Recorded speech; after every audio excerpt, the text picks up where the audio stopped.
आत्मिकी का पुनर्जीवन, आज का युग धर्म। अध्यात्म विज्ञान के साथ एक आश्चर्यचकित करने वाली संभावना जुड़ी हुई है। वो है अचेतन मन क्षेत्र की प्रसुप्त पड़ी हुई दिव्य क्षमताओं को जगाना एवं सक्रिय बनाना।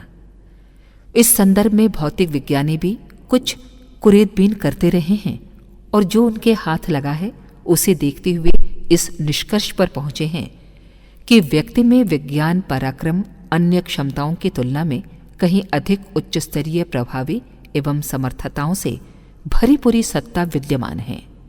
दूरदर्शन, दूर श्रवण, भविष्य कथन, विचार संचालन जैसे अगणित प्रयोग परीक्षण परा मनोविज्ञान मेटाफिजिक्स के आधार पर हुए हैं और उस आधार पर इस तथ्य की परिपूर्ण पुष्टि हो चुकी है कि मानवीय अंतराल में दिव्य क्षमताओं का अजस्र भंडार छिपा पड़ा है। नोबेल पुरस्कार विजेता एलेक्सिस कैरल ने अपनी मेन द अननोन पुस्तक में अगणित तथ्य प्रमाण प्रस्तुत करते हुए ये सिद्ध किया है कि सामान्य जीवन में चेतना की सामर्थ्य का मात्र 7% ही प्रयुक्त होता है। जो उपयोग में आता है वो हल्का उथला एवं इतना कम है जिससे अन्य प्राणियों की तरह निर्वाह क्रम चलता रहे। जो विभूतियां अंतराल में प्रसुप्त स्थिति में पड़ी हैं उन्हें जाना और जगाया जा सके तो निस्संदेह मानवीय अस्तित्व को उतना सक्षम पाया जा सकता है कि वो अपनी कायिक एवं मानसिक प्रयोगशाला के सहारे भौतिक जगत की उन सभी संपूर्णताओं एवं संपदाओं को उपलब्ध कर सके जिन्हें विज्ञानी बहुमूल्य उपकरणों के सहारे हस्तगत करते हैं। जानने योग्य एक बात और भी है कि जिस तरह परमाणु में सन्निहित असीम शक्ति विश्वव्यापी पदार्थ प्रकृति का एक अंश मात्र है, उसी प्रकार व्यक्ति चेतना भी विश्व चेतना की एक अंश है।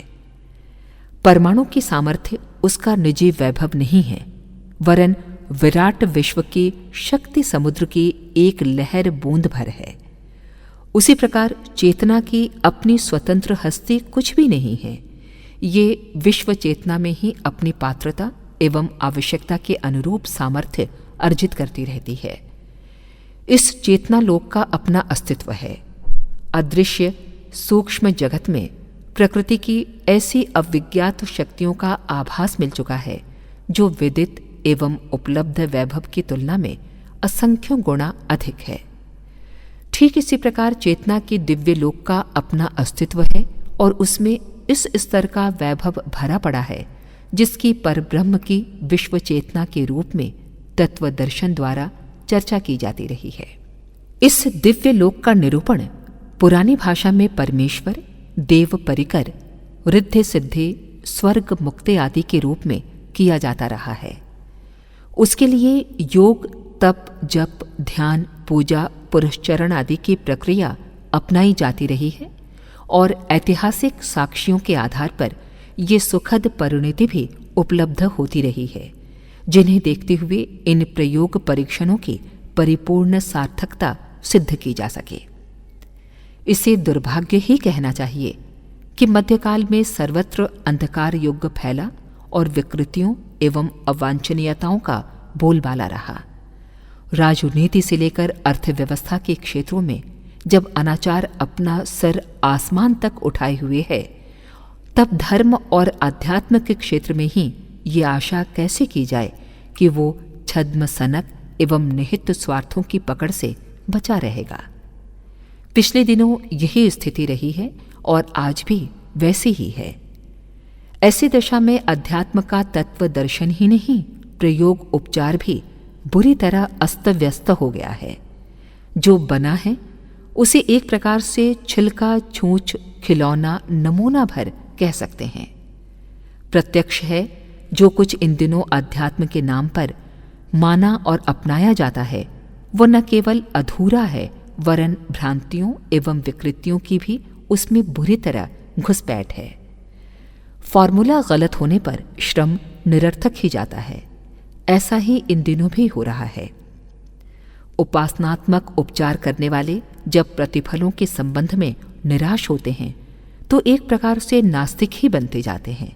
इसका परिणाम ये होता है कि एक अत्यंत उच्च स्तरीय एवं महान संभावनाओं से भरे पूरे विज्ञान को उपहासास्पद बनना तिरस्कृत होना पड़ता है। इस स्थिति से भारी हानि ये हो रही है कि उन असाधारण उपलब्धियों से व्यक्ति और समाज को वंचित रहना पड़ रहा है जो समस्त मानवीय समुदाय को आंतरिक उत्कृष्टता एवं बहिरंग सुसंपन्नता से भरा पूरा रख सकती थी। सृष्टि के इतिहास में कई बार खंड प्रलय होती रही है, हिमयुग आए हैं और उनमें भयानक विनाश के साथ साथ ज्ञान विज्ञान के अनेक उपार्जनों को भी एक प्रकार से विस्मृत किया गया है। इतने पर भी सृष्टा का वो अनुदान मनुष्य को मिलता ही रहा है कि आनुवंशिकी के आधार पर पूर्वजों के संचित ज्ञान की हल्की फुल्की ज्योति जलाए रह सके और समयानुसार उसे पुनर्जीवित कर सकने में सफल हो सके। खंड प्रलयों के इतिहास से अवगत मनीषी बतलाते हैं कि विभीषिकाओं के युग कितने ही विनाशकारी एवं लंबे क्यों न रहे हों, वे जब समाप्त हुए हैं तो मनुष्य ने देर सवेर में उसे किसी न किसी प्रकार एक या दूसरे रूप में पुनः उपलब्ध कर लिया है। अध्यात्म विज्ञान के यथार्थवादी पुरातन स्वरूप के मध्यकाल के अंधकार युग में विलुप्त या विकृत हो जाने की स्थिति को भी हिम प्रलय जैसी दुर्भाग्यपूर्ण दुर्घटना की तरह ही समझा जा सकता है। इतने पर भी निराश होने का कोई कारण नहीं। आनुवांशिकी का आश्वासन है कि जो खोया है उसे नए सिरे से प्रबल पुरुषार्थ में जुट पड़ने पर पुनः प्राप्त किया जा सकता है। भौतिक शक्तियों के चमत्कारों से हम सभी परिचित हैं। लेसर किरणों की एंटी मैटर, एंटी यूनिवर्स आदि की चर्चा दांतों तले उंगली दबाकर की जाती रहती है। अब इसी स्तर की एक और उपलब्धि करतलगत हो सकने की बात बन रही है, जिसके आधार पर अतीन्द्रिय क्षमताओं को उभार कर मनुष्य को न केवल चरित्र, व्यवहार, वैभव की दृष्टि से वरन अंत शक्ति के साथ जुड़ी हुई विलक्षण वृद्धि सिद्धियों की दृष्टि से भी सुसंपन्न बनाया जा सके। इस संभावना को देवयुग का पुनर्जीवन अथवा धरती पर स्वर्ग के अवतरण वाला सतयुग कहा जा सकेगा। आत्मिकी के ईश्वर, आत्मा, कर्मफल, पुनर्जन्म जैसे प्रतिपादन कुल मिलाकर मनुष्य को नीति समर्थक एवं उदार बढ़ने की प्रेरणा देते हैं। यदि उनका उच्छेदन कर दिया जाए और कहा जाए कि मनुष्य मात्र चलता फिरता पेड़ है, उदर पूर्ति एवं प्रजनन तक ही उसका अस्तित्व है, मरण के उपरांत उसका कोई अस्तित्व शेष नहीं रहता, स्वचालित अणु परमाणुओं का संयोग वियोग ही मनुष्य जीवन है, तो समझना चाहिए कि वो सारा आधार ही नष्ट हो गया जो मानवीय गरिमा के नाम से जाना जा रहा है। प्रकारांतर से उन सभी मान्यताओं का खंडन हो गया जो मनुष्य को संयमी, सदाचारी, कर्तव्यपरायण, उदार एवं सदाशयता के समर्थन में कष्ट तक उठाने की, उदारता बरतकर प्रसन्न होने की प्रेरणा देती हैं। कहना न होगा कि आदर्शों से रहित निरंकुश मानवीय बुद्धि के लिए तब उद्धत स्वार्थ साधना के लिए पूरा द्वार खुल जाएगा। ऐसी दशा में जंगल का कानून ही चलेगा। तब बड़ी मछली छोटी को निगलेगी, बड़ा पेड़ समीपवर्ती पौधों की खुराक खींचने में कोई संकोच न करेगा।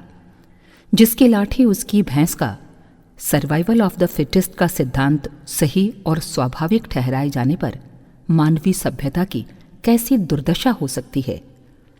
मनुष्य की बुद्धि उन मान्यताओं को अपनाकर किस सीमा तक अनाचरण पर उतर सकती है, इसकी आज तो एक झांकी भर मिल रही है।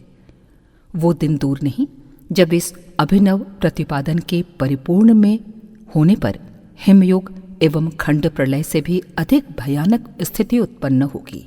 आज तो लुक छिपकर अनाचरण बरते जाते हैं, किंतु अगले दिनों नृशंस स्वेच्छाचारी शासकों की तरह सर्वत्र कत्लेआम मचाते दृष्टिगोचर होंगे। अंतकरण की पुकार से लेकर मानवीय गरिमा तक के उन आदर्शों के लिए कहीं कोई स्थान नहीं रह जाएगा जिनके कारण बंदर की औलाद कहाए जाने वाले मनुष्य ने विश्व का मुकुट मणि बनने की स्थिति तक पहुंचने में प्रगति की है। ये सब पारस्परिक सहयोग और उदार अनुदान की नीति अपनाने से ही संभव हुआ है। सामाजिक सभ्यता और वैयक्तिक संस्कृति का प्रादुर्भाव तथा उत्थान इन्हें उत्कृष्टता की पक्षधर आस्थाओं के सहारे संभव हुआ है।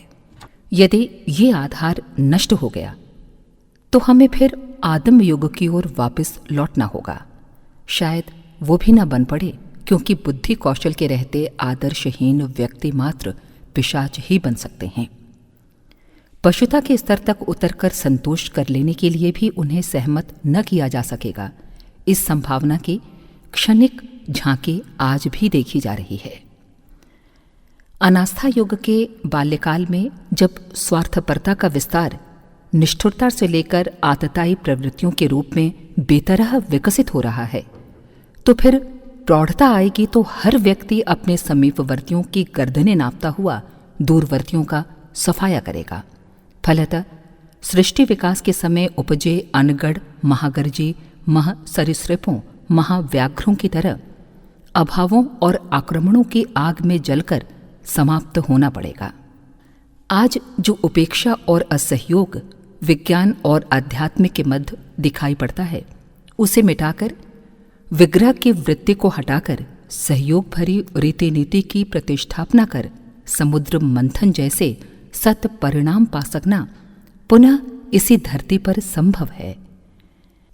दिन प्रतिदिन के जीवन में सहकार के परस्पर विरोधी परिणामों के प्रतिफल आए दिन सामने आते रहते हैं, पर जब विज्ञान और आध्यात्म परस्पर मिलेंगे तो उनका सहयोग अनूठा होगा। सभी जानते हैं कि ठंडे और गर्म तार मिलकर बिजली का प्रवाह बनाते हैं। जब दो विध्वंसकारी रचनात्मक शक्तियां एक ही उद्देश्य के लिए नियोजित होंगी तो उनके सम्मिलित प्रयासों की फलश्रुति अपनी इस धरती को सुंदर और अधिक सुव्यवस्थित और सुसंस्कृत बनाने के रूप में ही निकलेगी, इसमें कोई संदेह नहीं। यह एक स्वप्न नहीं, वास्तविकता है। आग पानी के मिलने से भाप बनने तथा उसके रचनात्मक कार्यों में लगने पर कमाल दिखाने जैसी परिणति विज्ञान आध्यात्म सहयोग की होगी, इसमें कोई संदेह नहीं।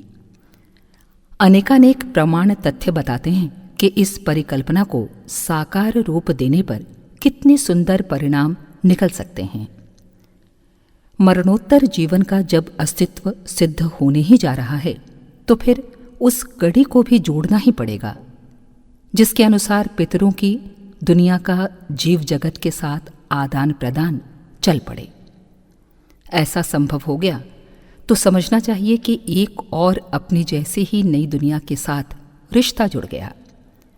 इसमें दोनों ही लोगों के निवासियों का सुखी समुन्नत होना और एक दूसरे की महत्वपूर्ण सहायता कर सकना संभव हो सकता है। व्यक्ति के हिस्से में थोड़ी सी समर्थता आई है, किंतु वो जिस विराट भंडार से पर ब्रह्म से जुड़ा है, उसकी सामर्थ्य का कोई अंत नहीं। कम ताकत का बल्ब धीमी रोशनी देता है, पर यदि उसी स्थान पर बड़ी ताकत का बल्ब लगा दिया जाए तो उसी बिजली फिटिंग से अनेक गुना प्रकाश उत्पन्न हो सकता है। बिजली की लाइन में उतनी सामर्थ्य रहती है कि छोटे उपकरणों के स्थान पर बड़े लगा देने पर उसमें अधिक ऊर्जा पाई और अधिक सुविधा उठाई जाए। पर ब्रह्म सत्ता के साथ आमतौर से आत्मा का सीमित एवं सामान्य संबंध ही रहता है। पर यदि व्यक्ति को अधिक परिष्कृत बनाया जा सके तो वो अदृश्य जगत की महान दैवी शक्तियों से भरपूर लाभ उठा सकता है और उस आधार पर अपनी सफलताओं में 4 चांद लगा सकता है। अध्यात्म और विज्ञान के समन्वय से व्यक्ति के अंतराल को परिष्कृत करके आज की तुलना में उसे अनेक गुना समर्थ और श्रेष्ठ बनाया जा सकता है। उसी प्रकार विश्व चेतना की असीम संभावनाओं में उसे इतना कुछ आकर्षित किया जा सकता है जिससे मनुष्य के स्तर स्वरूप एवं वर्चस्व में कायाकल्प जैसा सुखद सत्परिणाम उत्पन्न हो सके। ऐसे ही उपलब्धियों को प्राचीन काल में दैवी वरदानों के नाम से पुकारा जाता था। आज भी इसी प्रकार की परिस्थितियां उत्पन्न होते रहने की संभावना पूर्ववत ही बनी हुई है। अंतरिक्ष में पदार्थ संपदा उससे कहीं अधिक भरी पड़ी है जितनी कि जल और थल में तरल एवं ठोस रूप में पाई जाती है। जिस प्रकार जल और थल का वैभव मनुष्य के काम आता है, उसी प्रकार अंतरिक्ष में भरी पूरी वही संपदा फिर से ठोस एवं द्रव के रूप में परिणत करके धरती की संपदा में असंख्य गुणा वृद्धि हो सकती है। ये प्रक्रिया प्राचीन काल में शारीरिक मानसिक दुर्बलता और रुग्णता के निवारण में अत्यधिक सहायक सिद्ध होती रही है। इसके अतिरिक्त उस माध्यम से वातावरण का परिशोधन एवं प्राण पर्जन्यों का अभिवर्षण भी संभव होता रहा है। इसमें व्यक्ति और समाज की स्वस्थता, समृद्धि एवं प्रगति की कितनी ही संभावनाएं बढ़ती हैं। इस उपेक्षित एवं अस्त व्यस्त यज्ञ प्रक्रिया को यदि फिर से नए परीक्षणों के साथ एक सुव्यवस्थित प्रक्रिया का रूप दिया जा सके तो उसकी परिणति समस्त संसार पर दैवी वरदान बरस पड़ने के समान ही सौभाग्य भरी सिद्ध होगी। प्रकृति को भौतिक समझकर उसकी पदार्थ सत्ता स्तर पर ही अब तक की माथापच्ची होती रही है। अब उस ब्रह्मांड में चेतना का समुद्र भरा पूरा अनुभव किया जा सके और उसी क्षेत्र के मणि मुक्तक ढूंढने में लग पड़ा जाए तो विश्व वैभव में निश्चय ही आश्चर्यजनक प्रगति हो सकती है। अपनी पृथ्वी इस विशाल ब्रह्मांड परिवार का एक छोटा सा घटक है। उसे जो भी प्रत्यक्ष परोक्ष वैभव मिला हुआ है वो ब्रह्मांडीय संपदा का एक अंग है। पृथ्वी उत्तरी ध्रुव के माध्यम से उसमें से उपयोगी अंश खींचती है और जो अनुपयोगी है उसे दक्षिणी ध्रुव से बाहर फेंक देती है। ये प्रकृतिगत आकर्षण विकर्षण मानवीय चेतना के एकाकी एवं संयुक्त चुंबकत्व द्वारा सामयिक आवश्यकता के अनुरूप खींचा एवं रोका जा सकता है। अंतर्ग्रही कारणों से पृथ्वी पर अनेक विपत्तियां आती हैं। इन्हें रोकने एवं अनुकूलताओं को बढ़ाने के लिए चेतनात्मक प्रयोग उपचार हो सकते हैं। इस क्षमता को भी पूर्व काल की तरह इन दिनों अध्यात्म एवं विज्ञान के सिद्धांतों का समन्वय करके सहज ही उपलब्ध किया जा सकता है।